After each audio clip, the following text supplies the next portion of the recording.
Ya Rabbal Alamin. Juga yang sama kita hormati sampai Rabbul Berkata Nabi Muhammad Jamil Rasulullah.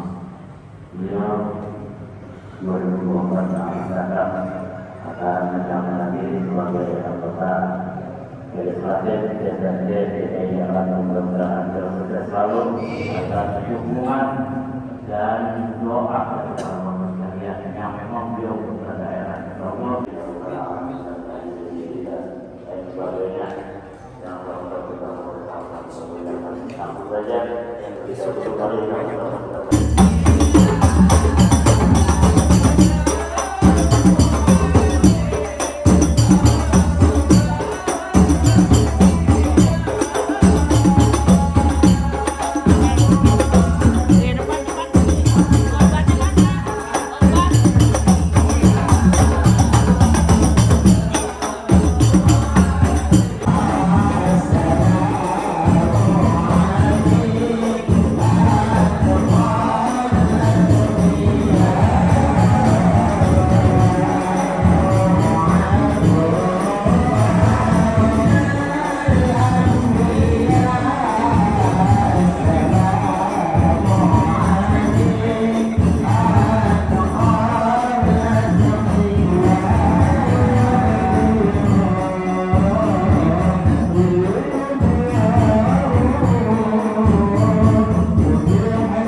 dan juga kita ikut cuma yang SAG berdoa mengingatkan 2024 bisa dijawab oleh sementara dan juga kita sangat mulyani dan juga kita Abdul Wahid serta Ahmadiyah SAG dan juga para asatidah lainnya yang saya tidak sebutkan satu persatu namanya, namun tidak memakan masalah pada saat saya kepada bapak-bapak sekalian. Lebih khusus nanti akan kita ngobrol bersama dengan guru kami Kiai Haji Ahmad Bahrul pimpinan Pondok Pesantren Al Amanah Belajar. Para jemaah sekalian, pada kami berdiri sebagai tuan rumah kita yang masuk dengan berbagi mohon maaf karena mungkin Bapak Timo secara ciptaan sudah dilakukan lupa satu minggu yang lalu dari saya menunjuk kami untuk ketepatan di Istimewa. Jadi maksud ada pulang di sana sini untuk tepat memang mungkin di dalam untuk jadi bendera dari menyebut ya itu begini juga jadi nggak repot dari kalau nggak ada menunggu nanti memasukkan karena tempat yang mungkin inilah kemampuan kami dari pengurus Masjid Istiqlal menyambut para jemaah suku gabungan DMI seluruh program alhamdulillah di sini mudah-mudahan yang ada kita juga menjadi sebagai amal kebaikan bagi kita semuanya. Yang kedua, kami di sini kebetulan karena saya terima untuk suku gabungan sebenarnya juga ada kita doa itu kami baru saja 100 hari karena sudah kami hati anak-anak di Indonesia dengan sebuah rahmatullah dan juga Bapak Ketua Mani Muhammad Belum Aslam Muhammad Belum Situ Muhammad Ketua Rahmatullah juga berkaitan apapun yang dimandul jadi kami mohon nanti sebelum saya akhirnya kita berdoa saja sama-sama kami mohon kepada Ketua kami Ketua Rahmatullah juga orang tua kami yang memaksakan di sini mudah-mudahan beliau-beliau yang berkata dosa-dosa yang diterima ibadahnya juga kumpulnya Allah ala ini apa perlu yang disorga sunnah dari syaitan bulan yang kami Bismillahirrahmanirrahim Alhamdulillahirabbil alamin arrahmanirrahim maliki yaumiddin iyyaka na'budu wa iyyaka nasta'in ihdinas mustaqim siratal ladzina an'amta 'alaihim ghairil maghdubi 'alaihim waladdallin. Wassalamualaikum warahmatullahi wabarakatuh. Sampai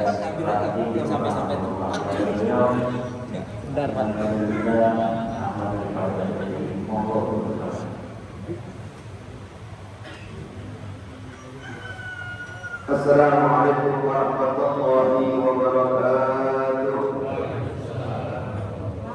Alhamdulillah alladzi an'amana 'alaina bi ni'matil iman wal islam.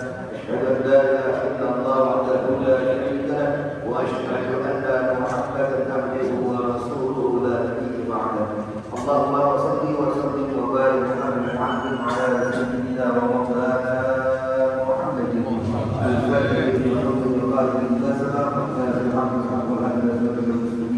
وعلى آله وصحبه حق العظيم أما بعد سبحانك لا علم لنا إلا ما علمتنا إنك أنت العليم الحكيم رب اشرح لي صدري ويسر لي أمري واحلل عقدة من لساني يفقهوا قولي. صلى الله وسلم على رسول الله ونحن ذلك الشاكر والشاكر والحمد لله رب العالمين. هذا القرآن قراءة الجماعة الحزب kemudian Dewan Masjid Indonesia Alhamdulillah para keluarga kita ada di sana kebetulan juga karena angin akhirnya suara habis tidak bisa maksimal. Yang pertama ini kajian dan intelektual, kajian akademisi hambatan dakwah yang paling utama di Indonesia itu adalah sound system. Saya di tempat saya mengisi beberapa masjid, nggak ada satupun masjid yang punya enak. Dan itu kajian akademis. Di Indonesia kendala utama di dalam berdakwah itu adalah sound system. Karena nggak main-main, ada yang modalnya mahal tapi nggak enak. Yang paling enak yang saya rasakan Masjid Atin. Saya waktu khotib di sana itu beberapa kali lalu sudah keluar, karena memang udah hampir 5 tahun saya stop untuk kegiatan ceramah-ceramah di TV One, Kompas TV dan sebagainya. Ini karena Ustadz Kamil ini wali santri Pak. Sebenarnya saya ogah nih, kayak hadroh pagi-pagi, paling kagak enak kegiatan pagi. Ngoyak-ngoyaknya susah. Makanya maling itu keluarnya pada saat orang sholat subuh. Kenapa Amerika Serikat menjadi negara superpower dan adidaya? Ada sebuah kajian intelektual dalam akademisi. Itu Amerika Serikat yang kita caci maki peradaban deh. Kenapa bisa menjadi negara hebat? Ternyata semua aktivitasnya di waktu sholat subuh. Tapi di kita kehilangannya di waktu sholat subuh. Kejadian Pak. Antum begadang, ada tukang begadang dulu. Waktu ngantuknya pas kapan? Ngantuk sebentar. Kalau udah ada, udah selesai bubar. Kira ke masjid kagak pulang. Itu kejadiannya. Kendala nomor satu sound system. Di mana-mana ada yang enaknya ngomong di luar. Nah kita ngomong orang dalam. Wah enggak ada. Ada yang enak keras, tapi enggak enak di telinga. Hampir dari 10 masjid, satu aja kagak ada yang enak sound systemnya. Benar. Kan menyampaikan itu kan menguasai. Ada retorika, the word of speech dalam bicara itu. Ini bicara kajian akademi saya tentang dakwah ini bersama Buya Saiful Amsel. Enggak main-main. Ini kendala nomor satu. Yang kedua tadi itu ayat. Kita singkat pakai. Ayat yang pertama ada sebuah perniagaan yang luar biasa. Yang saya tertarik tadi yang saya bacakan. Orang-orang yang perniagaannya tidak akan rugi oleh Allah Subhanahu wa taala adalah yang pertama, yajluna kitab Allah, membaca Al-Qur'an. Ini yang saya bingung.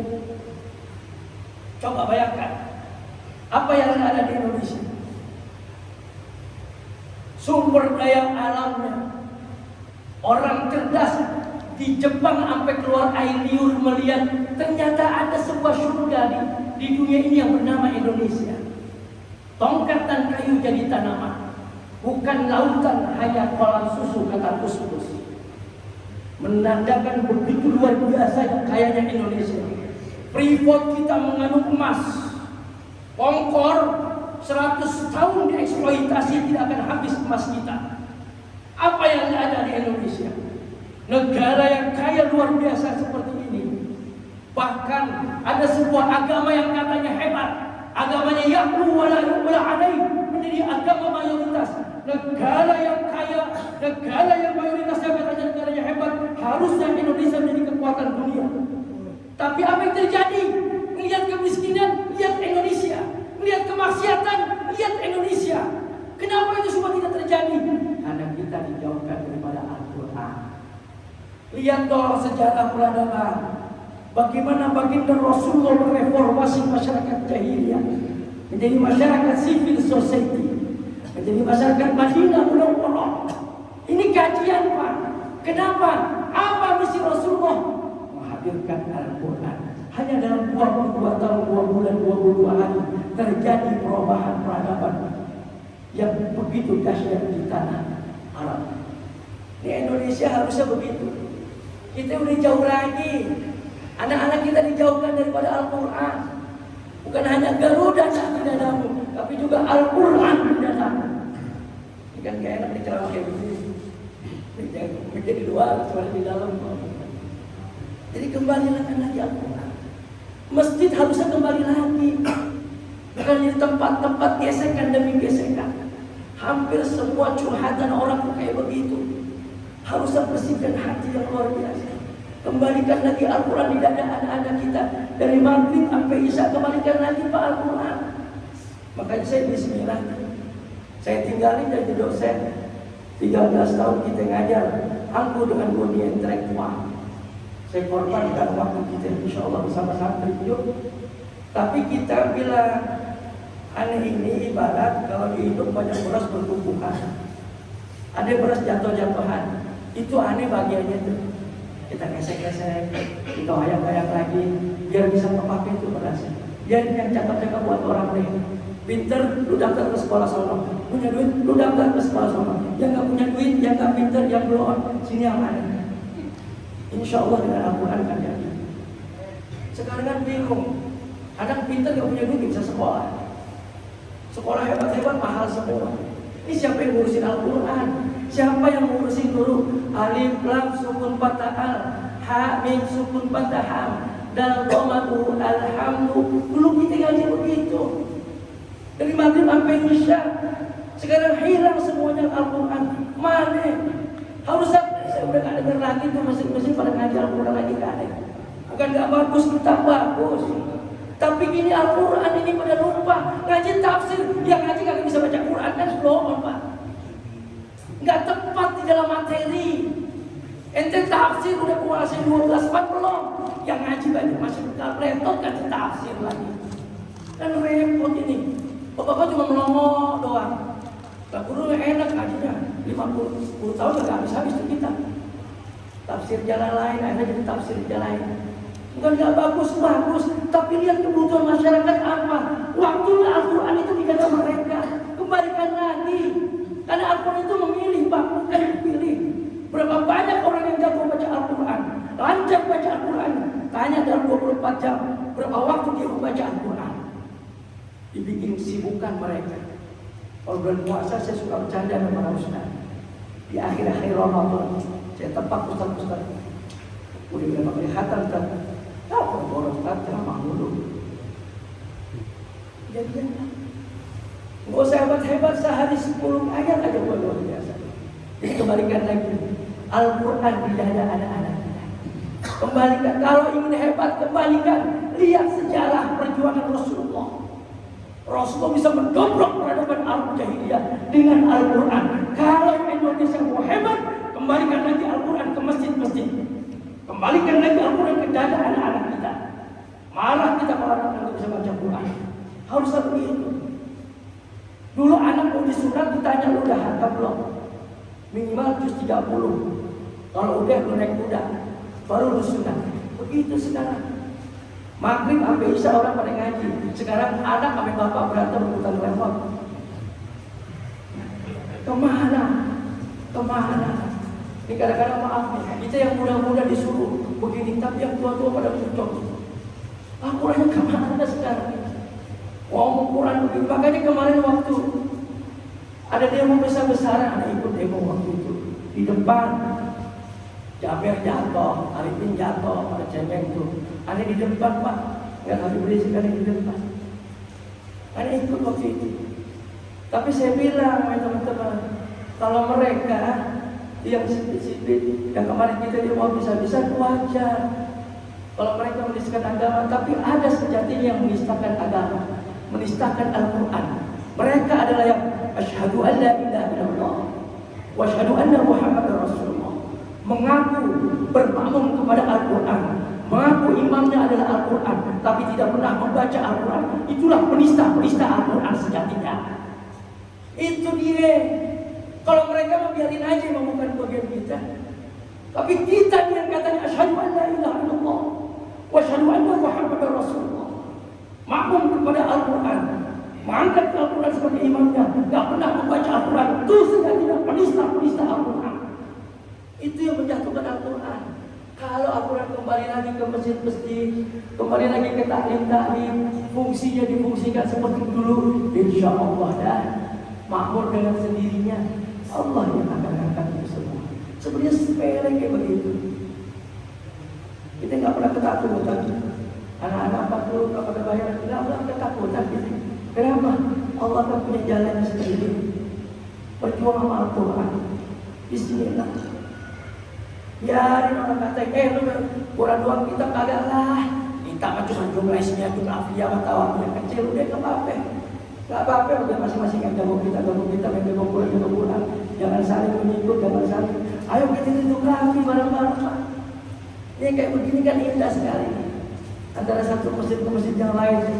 Makanya baca Quran. Kenapa? Biar hatinya pada gak baperan. Biar hatinya pada lapang. Sehingga tidak baper dengan kritikan. Enak biarin dia mau partainya apa, dia saudara kita, ayo kita dukung. Dia mau begini silakan, jangan saling gontok-gontokan. Kenapa? Hatinya udah bersih. Pakai apa yang membersihkan hati? Pakai Al-Quran. Itu kata Kanjeng Nabi. Ini pada keras hati kita ini sekarang, pada baperan hati kita ini sekarang, begitu gampang parah dikritik lantaran hatinya pada kotor. Kenapa dia kotor? Tidak pernah disentuh oleh Al-Quran Tuhan. Kembalikan hati Al-Quran ke dada anak-anak kita. Itu strategi yang sederhana, Pak. Ini kajian akademis saya. Saya S1, S2 saya tentang dakwah. Buya Absir juga begitu meneliti. Oh ternyata ini Al-Quran kembali lagi ke dada anak-anak kita. Kembali lagi tuh ke majlis-majlis taklim. Kembali lagi tuh ke musola-musola. Kembali lagi tuh ke masjid-masjid Al-Quran. Jangan sampai hilang. Yang kedua, waqafus shalah. tegakkan sholat lima waktu. Nggak boleh sama dong. Ibadah 40 tahun dengan usia yang 30 tahun. Nggak boleh sama dong. Ibadah umur 50 tahun dengan 40 tahun nggak boleh sama. Kalau sama tolong namanya. Cuman kan kita dinabobokan dengan kalimat yang seakan-akan sok bijaksana, padahal menginjak dan itu terlontar dari majelis-majelis. Apa itu kalimat yang dari SD saya dengar terus? Nggak apa-apa deh, yang penting masih sholat daripada kagak. Nggak apa-apa deh nggak jamaah, walaupun bertahun-tahun masih sholat masih mendingan. Selalu kalimat itu sok bijaksana. Padahal itu strategi Yahudi. Umat Islam, kalau buat ibadah, engkau jangan pakai standar tinggi, pakai standar rendah. Ustaz, kiai, omongin itu kalimat bijaksana padahal menginjak. Kita kemakan Pak sama Yahudi Pak. Dari SD kan begitu tuh, sok bijaksana. Gak apa-apa deh gak jamaah yang masih sholat. Kan begitu tuh. Itu strategi Yahudi dan kenapa? Dari majelis itu seakan-akan bijaksana. Kan ngomong, ente 50 tahun, putih gak usah cakap-cakap ibadah. Kan begitu. Tapi udah tahun 50 tahun jadi orang Islam, ibadahnya kok kayak gitu aja. Berarti kan orang terbelakang tuh, orang paling rugi. Umur 50 tahun sama dengan 40 tahun. Ngapain aja jadi orang Islam? Ada orang punya cucu Pak, 20 tahun lebih. Nanya sama saya, Ustaz, sholat boleh nggak pakai celana pendek? Ya Allah, pertanyaan yang begitu mendasar harus terlontar dari orang yang udah 50 tahun jadi orang Islam, 60 tahun jadi orang Islam. Berarti Islam ini ngapain aja tuh? Masya Allah, udah berubah dong. Udah nggak bicara lagi 5 waktu itu, bicaranya berjamaah atau tidak. Apa sih susahnya berjamaah? Tapi sekali lagi ini rumah Allah. Hanya orang-orang yang dipilih sama Allah yang bisa hadir pada hari ini. Ini pada hari ini adalah orang-orang pilihan Allah. Apapun alasannya Allah gerakkan kita bisa hadir pada majelis yang sangat mulia ini. Ini rumah Allah. Allah yang mengundang dan Allah yang menggerakkan dengan caranya. Hatta di pinggir masjid atau musola, kalau Allah kunci dia punya hati, nggak bisa dia hadir ke sini. Saya teringat sahabat Thawban. Hanya kematian yang memisahkan Thawban dari sholat berjamaah. Masya Allah, begitu ditunda-tunda sholat subuh, Nabi berdiri. Qomat dimulai selesai sholat Nabi berdiri. Mana Thawban? Nggak hadir langsung. Antarkan saya ke rumah. Dari Masjid Nabawi sampai 2 jam ke rumah Thawban. Diketuk, dibuka. Ada istrinya keluar, ditanya pada Nabi kemana Thawban. Ternyata menjelang subuh telah berkurang kepada sahabat Nabi 2 jam dari rumah ke masjid.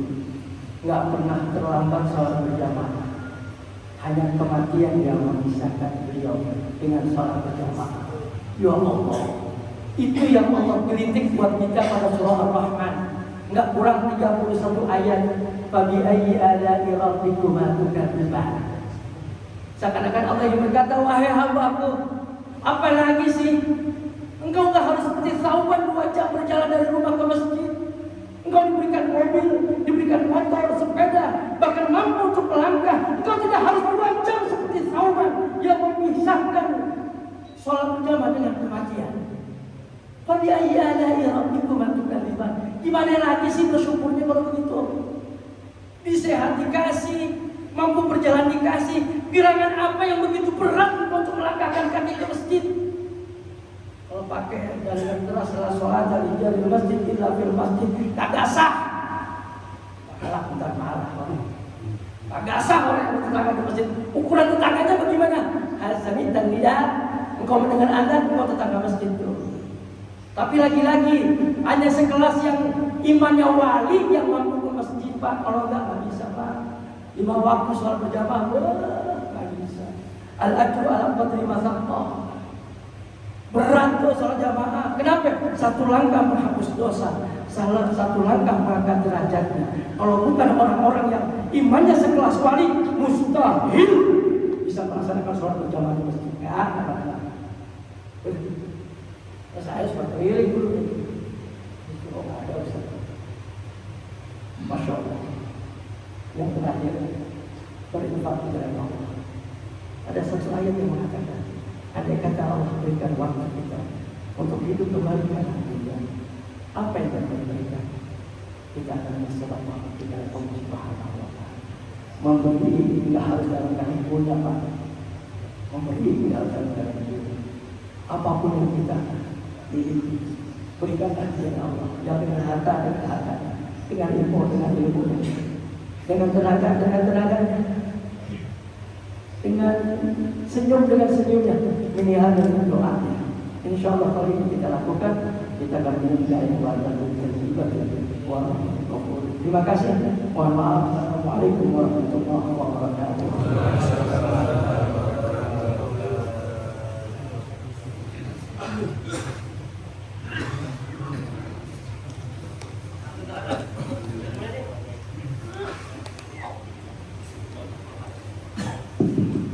Terima kasih Allah Subhanahu wa taala wa sallallahu wa ta'ala kulli sahbi wa ashabihi wa sallam ajma'in. Bismillahirrahmanirrahim. Alhamdulillah wa qadila ya rabbana Allahumma salli ala Muhammad wa ala ali sayyidina Muhammad.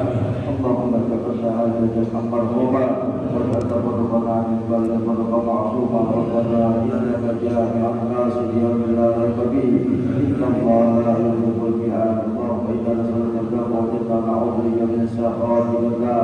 Allahumma inna nas'aluka al-'afwa wal 'afiyata wal 'afiyata fid-din wal dunya wal akhirah.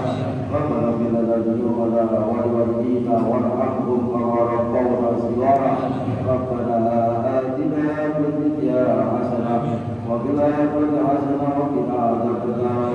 Muhammad wa ala alihi wa sahbihi walhamdulillahi rabbil alamin. Kita belajar untuk berlatih pada yang menjadi jamaah ulamanya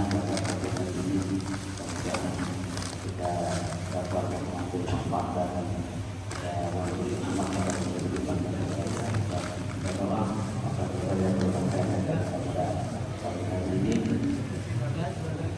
atas nama benar Allah Dewan Masjidnya berubah dan juga PKM masih terima kasih akhirnya dan sama-sama kita langsung pertama sallallahu alaihi